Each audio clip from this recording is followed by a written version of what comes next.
Bien, vamos a empezar con el módulo de farmacología.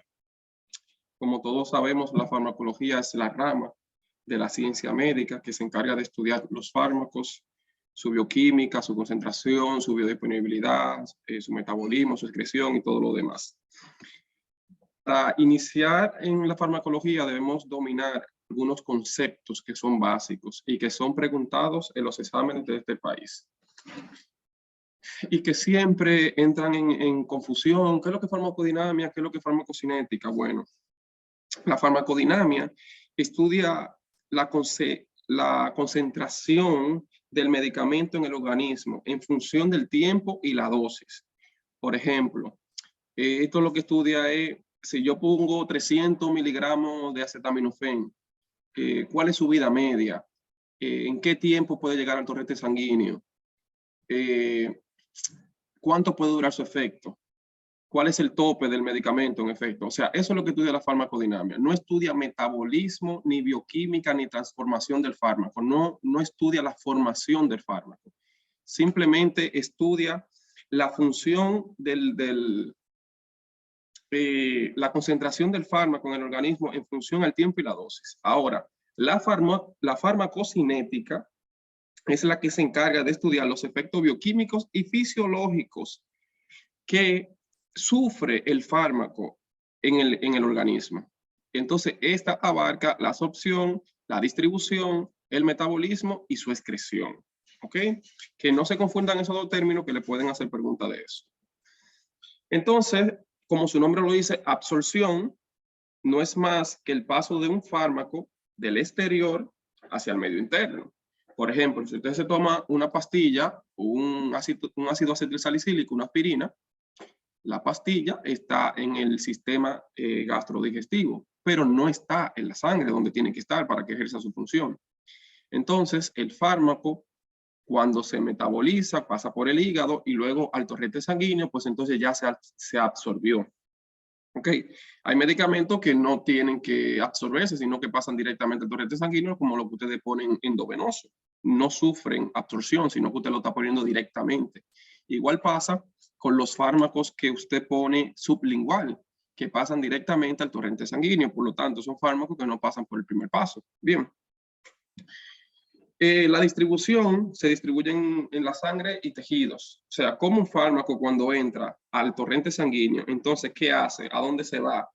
¿Se une a proteína o se queda en estado libre? Recuerden que en farmacología, cuando un fármaco se distribuye, si se une a proteína, esa fracción no nos sirve. La fracción que nos sirve es la fracción que queda libre. ¿Ok? Y finalmente, ya el metabolismo, aquí habla de ya el proceso bioquímico que sufre ese fármaco, ¿ok? El cambio que le hace el organismo al fármaco. Y el primer paso del metabolismo de muchos fármacos es catalizado por el sistema, como ustedes saben, que se encuentra en el hígado del citocromo P450. Eso que no se lo olvide. La mayoría de los fármacos, la gran mayoría, son afectados en el primer paso por el citocromo P450 a nivel del retículo endoplásmico del hepatocito. Y finalmente, la excreción del fármaco es básicamente la eliminación del fármaco, que puede estar distribuido en la siguiente sistema de excreción: sistema hepático, renal, que son los más comunes, pero también hay fármacos que se eliminan por las heces, la vía biliar y demás. También hay pregunta de eso. Otros conceptos en farmacología que deben ser manejados, y para poder entender la acción de algunos fármacos, como lo que actúan en el sistema nervioso autónomo, es importante conocer lo que es un sinergismo, antagonismo, que es un fármaco agonista y que es un fármaco antagonista. Si esos conceptos no se dominan, cuando empecemos a hablar de, no, que estos son antagonistas del beta 1, beta 2, antagonista alfa-adrenérgico o agonista colinérgico, entonces no se entiende porque no sabemos cuándo un agonista, cuándo un fármaco antagonista. Entonces, cuando usted tiene sinergismo de un fármaco, es cuando uno o los dos fármacos aumentan su función cuando es combinado con otro. Por ejemplo, si usted pone, como hablamos ayer de antibióticos, si usted pone un beta-lactámico, que dijimos ayer que afecta tanto a gram positivo como gram negativo, porque ambas bacterias tienen pared celular. Pero la bacteria gram positivo tiene una pared celular más grande, por lo tanto, los beta-lactámicos son más afines para gram positivo. Pero si usted esto lo combina con una amicacina, que es un aminoglucósido, o con una gentamicina, entonces me va a cubrir la parte de los gram negativos. Entonces, automáticamente usted tiene un fármaco que me va a cubrir gram positivo y gram negativo, pero aparte de eso, tiene otro que me va a ayudar a cubrir los gram negativos, que es donde tienen la debilidad los beta-lactámicos. Por lo tanto, esos son fármacos sinergistas. Otro ejemplo de fármacos sinergistas es, por ejemplo, la tropicamida y la fenilefrina. La tropicamida es un fármaco que es parasimpático lítico, o sea, que inhibe el parasimpático lítico, que inhibe el parasimpático. Por lo tanto, la fenilefrina viene siendo un fármaco alfa adrenérgico o un fármaco alfa agonista. Entonces, si yo inhibo el parasimpático y aparte estoy poniendo un medicamento que va a favor del simpático, yo voy a tener una mayor acción simpática. ¿Ok? Entonces son fármacos sinergistas. Si no entienden alguna cosa, en cualquier momento me pueden parar y yo puedo volver a explicar, porque yo sé que, o sea, a veces quizás no me puedo explicar bien y se pueden confundir algunas cosas. Ya fármacos antagonistas es totalmente lo contrario, ¿ok? Cuando usted pone un fármaco y uno o los dos disminuye su función. Por ejemplo, vamos a ver más adelante que si usted administra hierro y al mismo tiempo usted administra calcio o también administra zinc, ninguno de los dos se va a absorber porque compiten por el mismo receptor. Entonces, son fármacos que se antagonizan y que no se pueden dar juntos. También pasa con el caso del metronidazol y el alcohol. Cuando usted está tomando metronidazol, usted tiene que decir al paciente que no tome alcohol. Entonces, así sucesivamente, tienen que aprenderse algunas de las interacciones farmacológicas para que el paciente pueda tener una mejor respuesta al fármaco. Ahora, tenemos fármacos que son agonistas, tanto completos como parciales. Los fármacos agonistas se dividen en completos y parciales. Y un fármaco agonista es aquel que estimula el receptor donde llega. ¿Okay? Estimula el receptor donde llega, y si son completos, como su nombre lo dice, tienen una respuesta máxima. Y si son parciales, tienen una respuesta que no es mucha ni poca, ¿ok? Pero tiene una respuesta ahí más o menos. Y tenemos los fármacos que son antagonistas, que pueden ser competitivos y no competitivos. Fármacos que son antagonistas, ya como le dije, en el caso del hierro y el calcio, son competitivos porque los dos compiten por el mismo receptor. Bien, entonces ya habiendo dominado esto, vamos a pasar a lo que es el sistema nervioso autónomo. Y para que ustedes vean lo importante que es eso, permítame de un pronto mostrarle, voy a parar de presentar para que ustedes vean algo de cómo cuando yo tomé el examen, la primera pregunta trató de lo que yo le quiero mostrar ahora. A ver.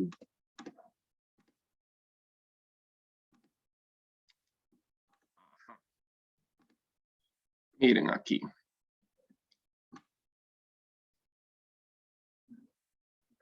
Aquí, por ejemplo, me preguntan, una actividad del sistema nervioso parasimpático produce lo siguiente. Obviamente, la respuesta era esta: aumento en la secreción de la glándula del tubo digestivo.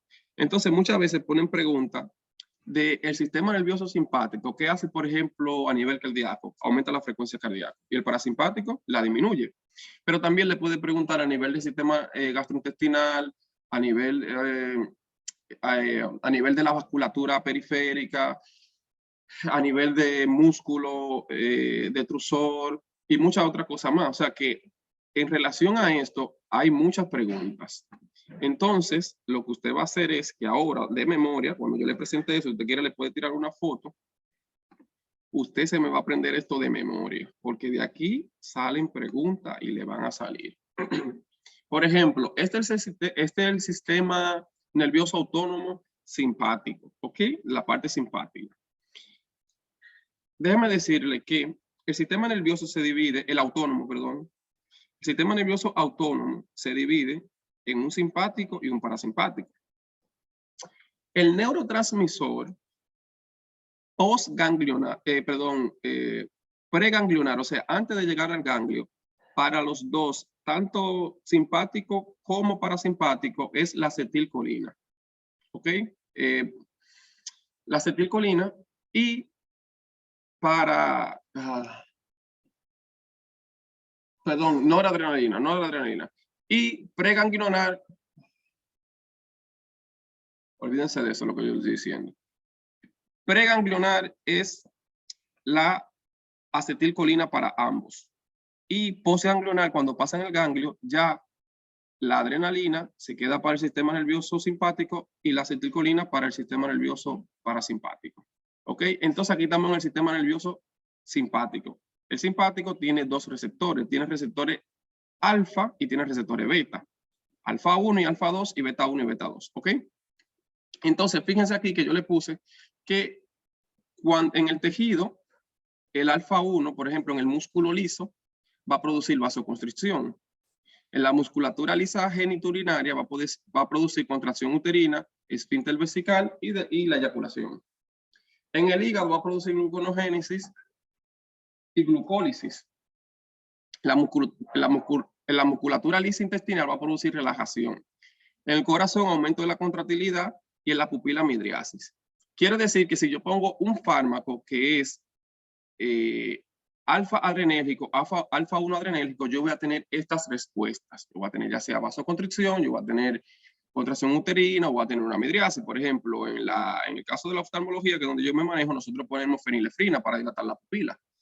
Y nos ayuda a dilatarla porque estoy poniendo un fármaco alfa adrenérgico.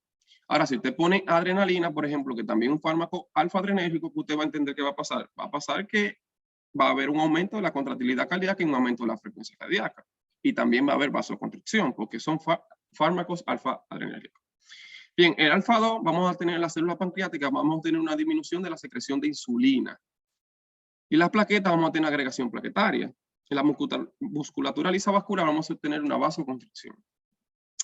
Ya a nivel beta 1, beta 2, y estos fármacos son muy importantes porque son los beta bloqueadores, que son muy famosos en el área de cardiología. Vamos a tener en el corazón, son inotropa y cronotropa positiva. Cuando hablamos de inotropo, hablamos de la contracción cardíaca, o sea, que se van a contraer más fuerte, y cronotropa, que va a aumentar la frecuencia en el tiempo.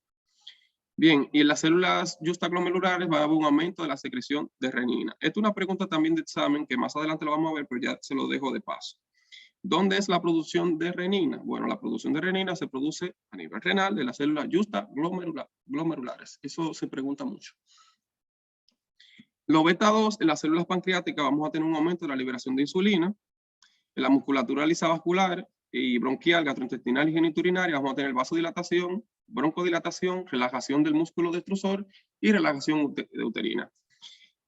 Miren, los beta bloqueantes, tanto beta 1 como beta 2, hay fármacos que son no selectivos y hay fármacos que son selectivos. Por ejemplo, los que no son selectivos te van a afectar tanto los beta 1 como los beta 2. Por lo tanto, van a tener una disminución de la frecuencia cardíaca y de la contractilidad, porque obviamente lo estoy bloqueando el receptor, pero a nivel beta 2 me va a producir una vasodilatación, ¿ok?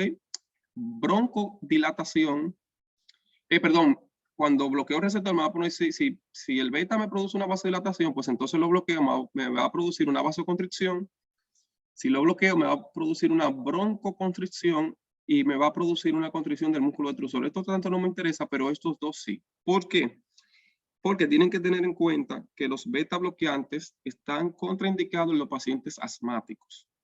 Están contraindicados los pacientes asmáticos, principalmente los que no son selectivos, porque me van a causar una vasoconstricción porque me bloquean el receptor beta 2 adrenérgico. Que no se le olvide eso.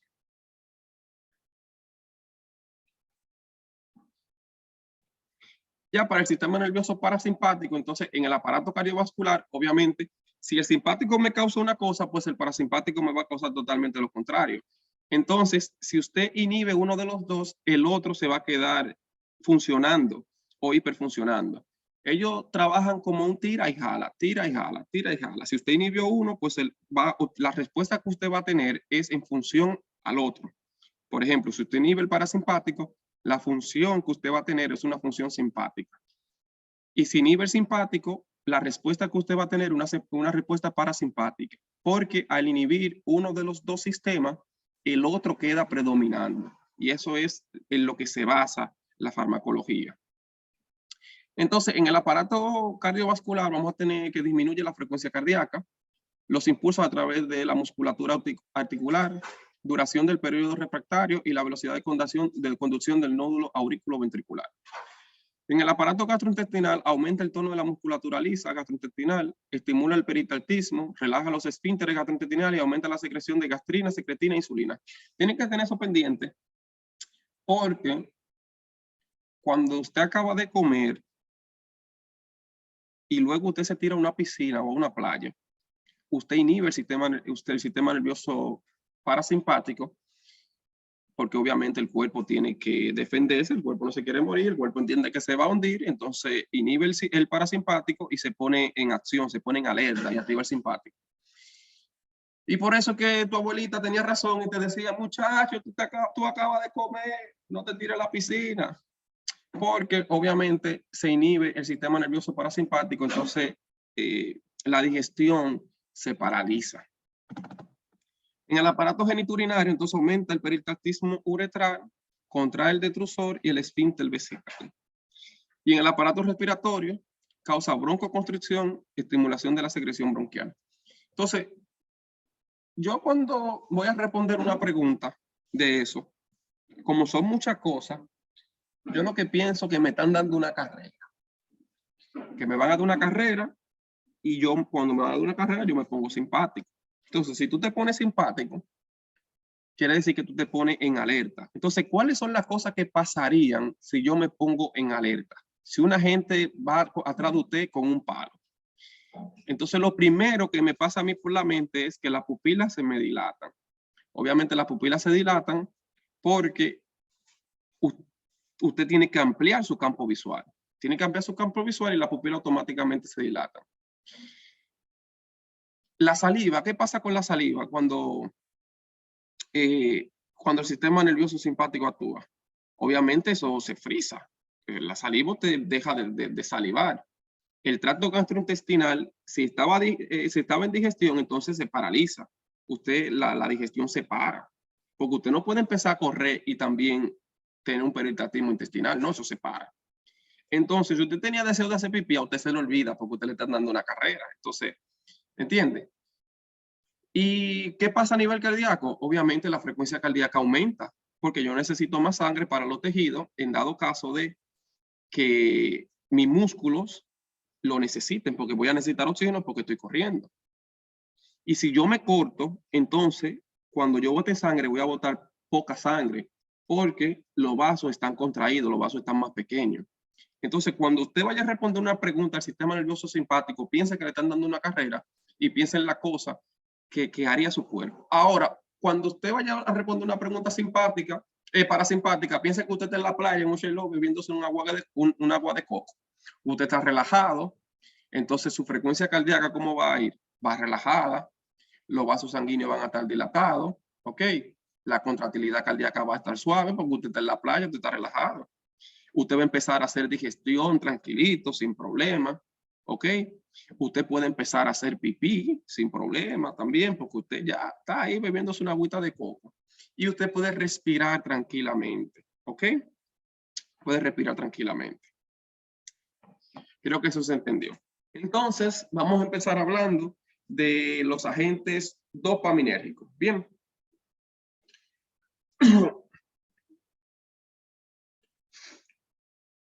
Bueno, aquí tenemos como prototipo a la dopamina y a la bromocriptina. Estos son fármacos que van a inhibir o van a estimular los receptores D1, D2 y D3 de la dopamina.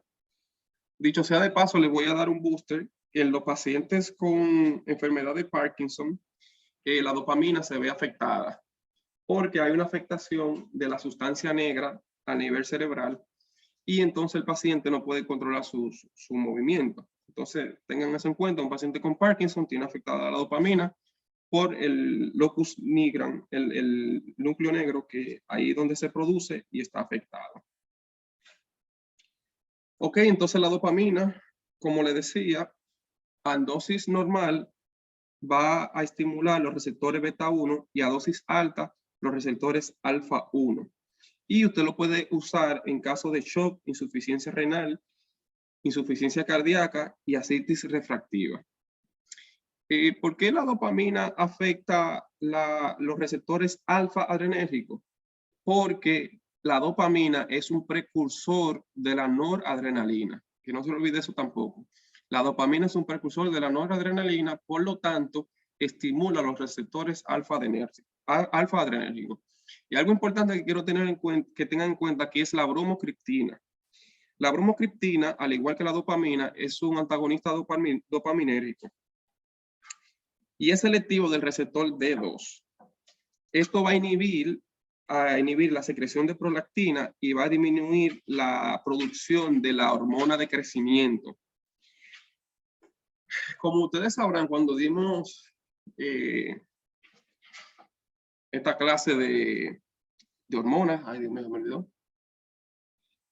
endocrinología, disculpen que tengo muchas cosas en la cabeza.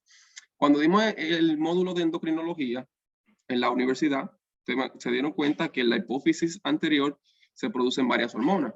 Y dentro de esas hormonas que se producen está la prolactina. Y la prolactina, en el ciclo sexual femenino, va a inhibir la ovulación. Por lo tanto, cuando una mujer está amamantando, se produce mucha prolactina, por lo tanto, la mujer está en amenorrea. Inmediatamente la mujer deja de lactar, entonces puede quedar embarazada. Entonces, una forma de protección de que la mujer no quede embarazada es lactar durante 6 meses. Si la mujer lacta durante los 6 meses, por lo menos, de lactancia exclusiva, que es lo que se recomienda, pues entonces no va a quedar embarazada porque va a haber un aumento de prolactina y esta prolactina va a inhibir la FSH y por lo tanto no va a haber ovulación. Ok, pero donde quiero llegar es que ustedes sepan que hay tumores de la hipófisis que van a producir hormona dependiendo del lugar donde estén. Y en este caso tenemos los prolactinomas. Entonces ustedes ven esos hombres con ginecomastia y que también tienen galactorrea. O sea, que botan leche por el pezón. Igual puede ocurrir con una mujer sin estar gestante que empiece a botar leche por el pezón. Y también podemos tener afectación del área donde se produce la GH, que es la hormona del crecimiento, y el paciente tener una acromegalia o tener un gigantismo. Okay, entonces, en este caso, la bromocriptina está indicada. En los casos de galactorrea y de amenorrea, usted lo puede tratar con bromocriptina. ¿Ok? Pregunta de examen es. Entonces, dentro de los agentes beta bloqueantes, yo le di un booster adelante, pero vamos a volver a repetir. Son de los fármacos más preguntados, los fármacos cardíacos, y dentro de ellos los beta bloqueantes. Entonces, aquí dentro de los beta bloqueantes tenemos el propanolol, atenolol, pindolol, esmolol, metoprolol y sotalol. Los que están en rojo son los que son no selectivos. Afectan tanto el receptor adrenérgico beta 1 y beta 2. Por lo tanto, están contraindicados en asma, como ya le dije. Y tenemos lo que son beta 1 selectivos. Atenolol, esmolol y metoprolol, que eso no afectan la musculatura bronquial. Por lo tanto, pueden darse en caso de asma. ¿Ok?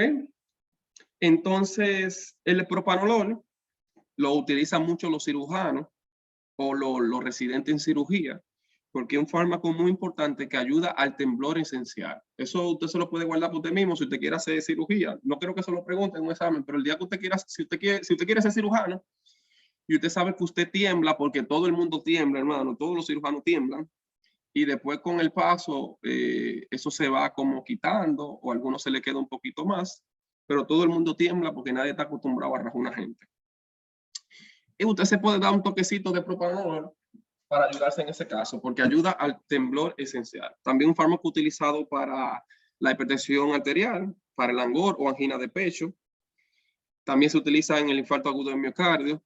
Estos fármacos que son metabloqueantes, se ha demostrado que luego de un infarto agudo al miocardio aumentan la sobrevida del paciente.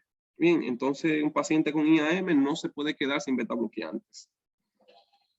Se utiliza en la miocardiopatía hipertrófica y también se utiliza en el hipertiroidismo. En el hipertiroidismo. ¿Por qué razón el hipertiroidismo? Porque ustedes saben que un paciente con hipertiroidismo es un paciente que tiene el metabolismo alterado, tiene el metabolismo acelerado, lo contrario del hipotiroidismo, que son personas que tienen el metabolismo más lento. Entonces, cuando yo pienso en un hipertiroidismo, yo pienso en una gente flaca, hipertiroidismo, una gente que tiene polifagia, que se come hasta una vaca si tú se la pones al frente, pero no engorda, una gente que siempre tiene calor y que la frecuencia cardíaca siempre está altísima, por encima de 100, una gente aceleradísima.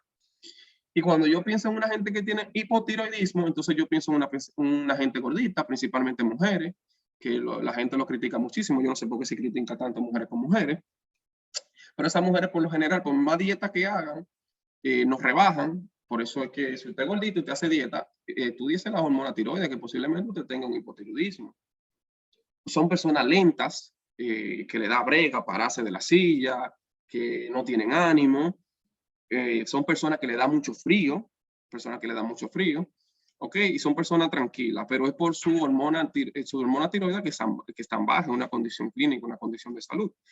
Entonces, en el caso del hipertiroidismo, como me aumenta la frecuencia, entonces yo le pongo un betabloqueante al paciente para llevarlo más suave. Bien. Entonces, el atenolol también lo vamos a utilizar en hipertensión arterial, en la angina de pecho, infarto agudo del miocardio y las arritmias. El pindolor en la hipertensión arterial, todos se utilizan en la hipertensión arterial, ¿ok?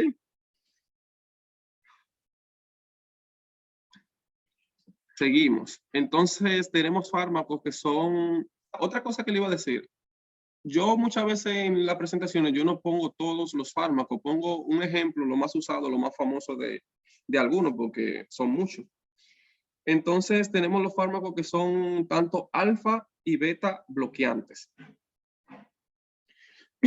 Aquí tenemos el labetalol, que se utiliza para la hipertensión arterial, y también los pacientes que hacen ACV y al mismo tiempo tienen una crisis hipertensiva, el labetalol es muy utilizado en este caso. Cuando ustedes ven, si ustedes hacen medicina interna, si ustedes van a UCI o reciben pacientes con ictus vasculocerebral, ustedes van a ver que muchas veces tienen la presión altísima, y en este caso este beta bloqueante lo puede ayudar. Y también tenemos el carvedilol, que también sirve para la hipertensión arterial, la angina de pecho y la insuficiencia cardíaca congestiva.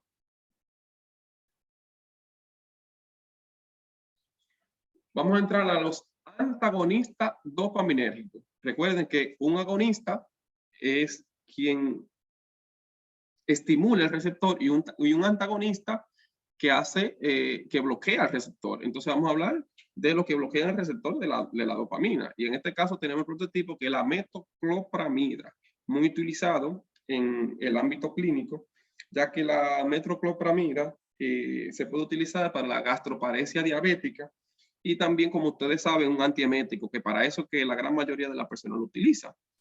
Y va a estimular la acción colinérgica. Recuérdense que yo le dije que la dopamina era un precursor de la noradrenalina. Entonces, la noradrenalina me va a estimular el sistema nervioso simpático, porque va a estimular los receptores adrenérgicos. Entonces, si yo doy un antagonista de la dopamina, ¿ok? Antagonista de la dopamina quiere decir que estoy bloqueando todo lo que tenga que ver con dopamina, o sea, que estoy bloqueando todo lo que tenga que ver con el sistema nervioso simpático. Por lo tanto, ¿quién se queda trabajando? ¿Quién se queda a merced el sistema, obviamente el sistema nervioso parasimpático.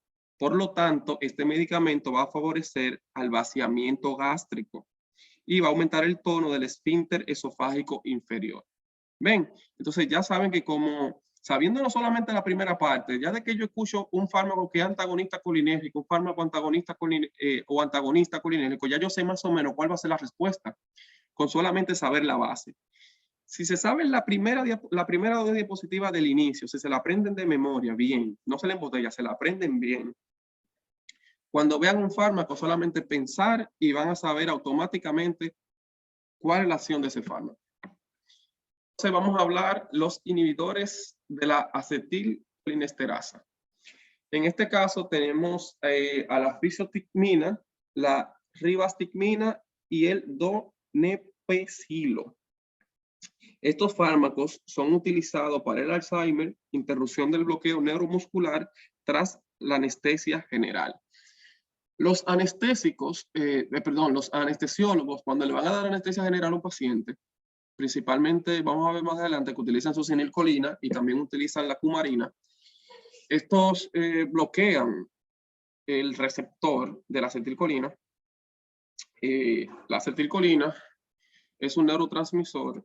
Déjeme ver, con dibujo se entiende mejor. Usted sabe que yo dibujo feo, pero creo que este dibujo se lo hice ayer, pero vamos a hacerlo otra vez.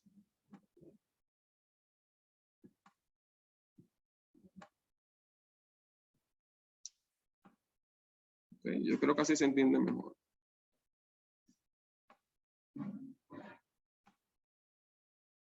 Estas vesículas que estoy dibujando aquí se llaman quantum de acetilcolina. El quantum son vesículas que dentro llevan la molécula de acetilcolina. Entonces, esta parte de aquí es la parte premotora, la parte que lleva la acetilcolina, y esta es la hendidura sináptica, ¿ok? La hendidura sináptica. Y esta hendidura sináptica es la que recibe la acetilcolina. Pero si yo tengo un medicamento, por ejemplo, que me está bloqueando aquí, me bloquea aquí. Obviamente, cuando venga la acetilcolina, no va a tener respuesta el músculo, ¿ok? Y eso es lo que hacen, los fármacos cuando te van a dar anestesia general. Bloquean el receptor de la acetilcolina, por lo tanto, cuando ustedes van a ver, si ustedes se fijan, un día que usted esté en el quirófano, que vaya a dar anestesia general, fíjense que esos pacientes empiezan a hacer fasciculaciones. Fasciculaciones son movimientos musculares que se pueden ver y son porque y ese es el momento que el medicamento está interaccionando con el receptor y se queda ahí tapándolo. Y llega el momento que ha bloqueado todos los receptores, por lo tanto la acetilcolina no puede llegar a la hendidura presináptica y el paciente entonces presenta una parálisis flácida, no se puede mover. Entonces en ese momento es fácil entubar al paciente y entonces que una máquina respire por él, porque usted ya inhibió toda la musculatura del cuerpo. Entonces, estos fármacos que son inhibidores de la acetilcolinesterasa, entonces la acetilcolinesterasa, para que se entienda de qué estoy hablando, es la enzima que elimina la acetilcolina de la placa, neuromuscular, porque por ejemplo, si usted tiene acetilcolina ahí estimulando, pues entonces usted va a tener una contracción todo el tiempo. Usted tiene que quitar esa acetilcolina de ahí para que se pueda relajar.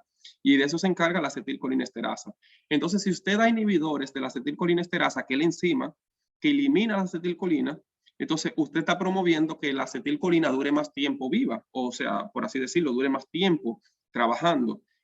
Entonces, eso va a hacer que la acetilcolina tarde o temprano reemplace el medicamento que se le puso al paciente y por lo tanto ya vuelva a la normalidad y pueda presentar una contracción muscular. También tenemos la neostigmina, que la neostigmina la vamos a utilizar en el caso del paciente que tienen miastenia gravis. Miastenia gravis, básicamente el mismo ejemplo. Yo quiero que usted en su cabeza ahora mismo no tenga otra cosa en el celular ni escuchándome y haciendo otra cosa, sino que pongan atención. Si ustedes ponen en su mente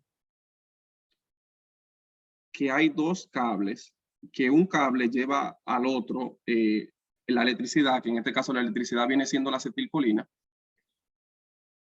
¿ok? Y el músculo se contrae con esa acetilcolina. Ahora imagínense que usted tenga una enfermedad que se llama miastenia gravis. Y la miastenia gravis va a producir anticuerpos que se van a depositar en la hendidura sináptica. Y esos anticuerpos en la hendidura sináptica se quedan ahí y no se mueven, porque usted tiene una enfermedad inmunitaria. Entonces la acetilcolina no puede hacer su trabajo. ¿Ok? No se puede quedar ahí porque encuentra a alguien sentado en su silla. ¿Ok? Es como si usted llega a un salón. Si en un salón, cuando usted llega, todo el mundo está sentado en una silla, usted no se puede sentar porque lamentablemente no hay espacio para usted. Eso mismo pasa en la miastenia gravis. No es nada del otro mundo. Simplemente en la hendidura sináptica habían varias sillas y esa silla lo ocupó el sistema nervioso, el sistema inmunitario. Por lo tanto, la acetilcolina no puede hacer su trabajo. Entonces usted le da a ese paciente neostigmina, inhibidor de la acetilcolinesterasa. Por lo tanto, si yo estoy inhibiendo a quien se encarga de inhibir la acetilcolina y yo dejo la acetilcolina ahí, pues entonces en algún receptor que se libere, ella va a poder entrar y va a poder trabajar. Y en algunos casos puede ir reemplazando el sistema inmunitario. Por lo tanto, el paciente va a mejorar porque estoy dejando más tiempo la acetilcolina para que los receptores que no estén ocupados por el sistema, por el sistema inmunitario puedan responder a la acetilcolina y el paciente mejore. Y en eso se basa el tratamiento de la miastenia gravis. Y finalmente tenemos el edrofonio. Aunque es inhibidor de la acetilcolinesterasa, esto no se utiliza en medicina. Bueno, no se utiliza como tratamiento, pero sí se utiliza como diagnóstico. Los neurólogos lo utilizan mucho para diagnosticar al paciente con miastenia gravis. ¿Y por qué no se utiliza? Porque produce respuesta vagal. Produce respuesta vagal, y ustedes saben que la respuesta del vago es una respuesta parasimpática, y eso da una diarrea que, mire, que usted ni se imagina. El paciente le da una diarrea durísima, disminuye la frecuencia cardíaca y todo lo demás, da vómito, diarrea. Cuando usted habla de edrofonio, imagínese un paciente en el baño. Lo que usted hace en el baño, hace su necesidad, el número 2, y vomita muchísimo también. Entonces, el edrofonio se utiliza para solamente para el diagnóstico de la miastenia gravis. Si usted tiene un paciente que está sospechando de miastenia, usted le pone su chin de edrofonio y va a mejorar el cuadro. Aunque después de 2 minutos el paciente no mejore, pero ya usted hizo el diagnóstico, porque un inhibidor de la acetilcolinesterasa el paciente mejora. Otra cosa importante que tiene que tener en cuenta con eso de la miastenia gravis, que le hablo de esa enfermedad porque estamos hablando de ese fármaco que se utiliza. Porque como le dije, la medicina es un eslabón y todo se une, todo se une. Digo, una cadena y todos los eslabones se unen. El frío es importante. El frío ayuda a que la acetilcolinesterasa, o sea, la acetilcolina, no se degrade tan rápido. ¿Ok? Y por eso esos pacientes que tienen miastenia gravis se les debe recomendar que se vayan a vivir para los países fríos, países nórdicos. Lamentablemente un paciente con miastenia gravis en República Dominicana, en el Caribe, está jodido. Porque en los tiempos de calor se va a exacerbar su enfermedad. Esos pacientes que tienen que estar bajo aire acondicionado todo el tiempo, no pueden pasar calor porque si no empeoran su enfermedad. Y es muy importante que cuando tú tienes, por ejemplo, en el caso de la oftalmología, un paciente con miastenia gravis que tenga, por ejemplo, una tosis palpebral, porque la miastenia puede ser solamente ocular y después que es ocular, luego se manifiesta en una miastenia gravis sistémica. Por lo general siempre empieza a nivel ocular y si el médico no sabe de oftalmología, pues entonces se le ve el diagnóstico. Esos pacientes de un momento a otro presentan una tosis palpebral unilateral. Una tosis es la caída del párpado superior. Y si a esos pacientes usted le pone hielo en el párpado y lo deja ahí un ratico, usted va a ver cómo ese párpado va a subir. Si esa tosis se debe a una parálisis de tercer par, no va a subir. Pero si es por una miastenia grave, el párpado sube. Porque en frío, la acetilcolinesterasa como dura un poquito más para degradar la acetilcolina. Y eso también es una forma de cómo diagnosticar al paciente con miastenia gravis. Bien, nos fuimos de los inhibidores de la acetilcolinesterasa. Y entonces vamos a hablar de los agentes anticolinérgicos. Entonces, yo le había hablado que el sistema nervioso parasimpático era la acetilcolina, ¿ok? Entonces, yo inhibo los agentes anticolinérgicos, estoy hablando de los agentes antiparasimpáticos, ¿ok? Entonces, ahí tenemos la atropina como su prototipo, que lo que hace es inhibición competitiva de los receptores M1 y M2 y se usa mucho en bradicardia, en bloqueos auriculoventricular y crisis colinérgica. Por ejemplo, si usted está en un campo un día y un paciente está fumigando, en un campo no en cualquier lado, señores, y un paciente está fumigando, los pacientes fumigan con órganos fosforados. Muchísimos fumigan con órganos fosforados. Y ese paciente te va a llegar a ti con la pupila pequeñita, pequeñita, pequeñita, con fasciculaciones. Te va a llegar con fasciculaciones, bradicárdico y todo lo demás. ¿Por qué? Porque los órganos fosforados son colinérgicos y te va a producir todas las manifestaciones del sistema nervioso parasimpático. Entonces el paciente te va a llegar con cialorrea, con la pupila miótica, porque ya yo le había dicho que el simpático dilata la pupila porque tengo que ver más. Y entonces, si estoy estimulando el parasimpático, la pupila se va a poner pequeña. El paciente va a tener una cialorrea grandísima, o sea, va a botar mucha baba, porque ya yo le dije que cuando usted va a correr, a usted se le seca la boca. Entonces, si usted está dando un medicamento anticolinérgico, estos fármacos son ideales para esos pacientes que tienen afectación colinérgica y principalmente para los pacientes que tienen intoxicación por órganos fosforados. ¿Ok?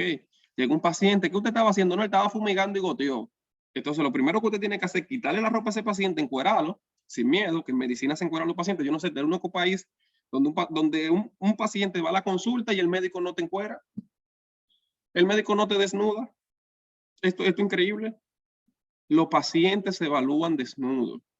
Eso es parte de la semiología médica. Por lo menos la primera, obviamente depende, yo qué sé, de la especialidad que usted tenga. Pero si usted es médico internista, señores, si usted es internista, desnude sus pacientes, que usted tiene que ver con todo. Usted tiene que ver con todo. Desnude su paciente, evalúe a su paciente desnudo en la primera visita. Chequéelo completo. Entonces aquí usted tiene que desnudar al paciente, tirarle muchísima agua, quitarle todo ese órgano perforado y empezar a poner atropina. Porque la atropina es un anticolinérgico. Y usted va a esperar a que se presenten los signos de atropinización en el paciente. Ahora, si yo le estoy hablando que es un anticolinérgico y es un fármaco que va en contra de la acetilcolina, por lo tanto, va a provocar una respuesta adrenérgica, una respuesta simpática. ¿Qué usted cree que puede pasar con ese paciente? Alguien que sea valiente y me diga, ¿cuáles ustedes creen que van a ser los signos de atropinización? De acuerdo a lo que ya yo le he dicho. No lo busquen en Google. Vamos a ver quién es valiente, decime eso. A ver si me están prestando atención.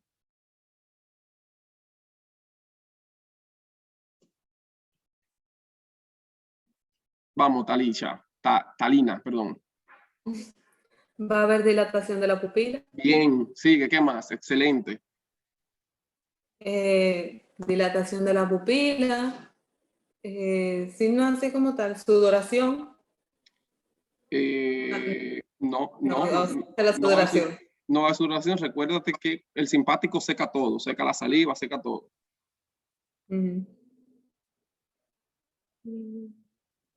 ¿Qué tú crees que pueda pasar con la frecuencia cardíaca si yo inhibo el parasimpático? Aumenta. Exacto, entonces el paciente me va a aumentar la frecuencia cardíaca. Y si el paciente me llega así a los reicos, ¿ok? Y yo le pongo atropina, ¿qué tú crees que pase con la saliva? Va a parar. Exacto, va a parar. Entonces, excelente, gracias, Talina. Entonces, excelente. Los signos de atropinización son lo que dijo Talina. El paciente le va a llegar con la pupila miótica, por lo tanto, usted se va a sentar en una silla, ponerle 1 miligramo de atropina cada 5 minutos hasta que usted empiece a ver que esa pupila se dilató. Si ya la pupila se dilató, usted va a ver que la saliva se haya secado, que la boca se le seque al paciente y que la frecuencia cardíaca haya aumentado. Inmediatamente ya empiece a ver eso, entonces usted deja de poner atropina. Usted le dice al enfermero que está ahí, ponme una caja de atropina ahí al lado y empieza a abrir ampollas. Y tú vas a dejar de abrir cuando yo te diga. Entonces, el bromuro de ipratropio también es utilizado mucho en la emergencia y también los pacientes que son asmáticos lo conocen mucho, el bromuro de ipratropio, porque va a producir una respuesta anticolinérgica. Te va a producir broncodilatación, ¿ok? Y son muy utilizados, como ya le dije, en el asma y en EPOC, porque son broncodilatadores, pero hay gente que dice, ay, el salbutamol me da